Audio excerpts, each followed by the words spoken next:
Hat mir Spaß gemacht, wenn wir danach nicht richtig dreckig waren. Blau gemacht, über Zaun und Schirm.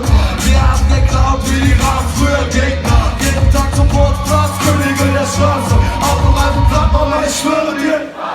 Prügel auf den Schuhen, rumrauchen in der Pause.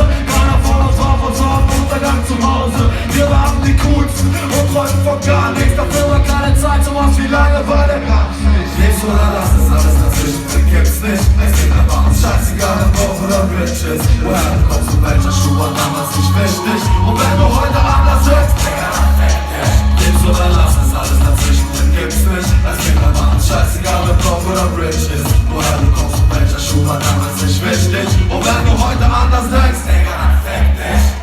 Es war nicht immer nur einfach damals, aber witzig war, zumindest so weit nicht mehr traf. Ich war nicht so brav, denn ich wusste nicht, du wärst, wenn man mich nicht mag. Und wenn die Polizei kam, hab ich nichts gesagt. So als ich etwa 14 war, entdeckte ich das Gras. Wir sind geflogen, alle immer höher Richtung Mars. Und so geht es weiter, bis man über mich dann sagt, sein Leben war eine Achterbahn und dann legte er sich ins Grab.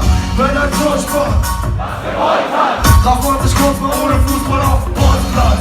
Weil heute ein Sportsport, was gewollt hat, sagten wir uns kurz mal für ein Meeting auf dem Golfplatz. Doch es ist nicht wichtig, ob du irgendwann mal Grund hast. Wichtiger ist, dass du die Familie stolz machst. Mach was aus dem Leben, auch wenn es dich manchmal belastet. Entweder du liebst es oder liebst oder lachst es, alles dazwischen, dann gibt's nicht. Als Kinder war uns scheißegal, ob Dorf oder Rich ist. Woher du kommst und welcher Schuh war damals nicht wichtig. Und wenn du heute anders denkst, liebst oder lachst es, alles dazwischen, dann gibt's nicht. Als Kinder war uns scheißegal, ob Dorf oder Rich ist. Woher du kommst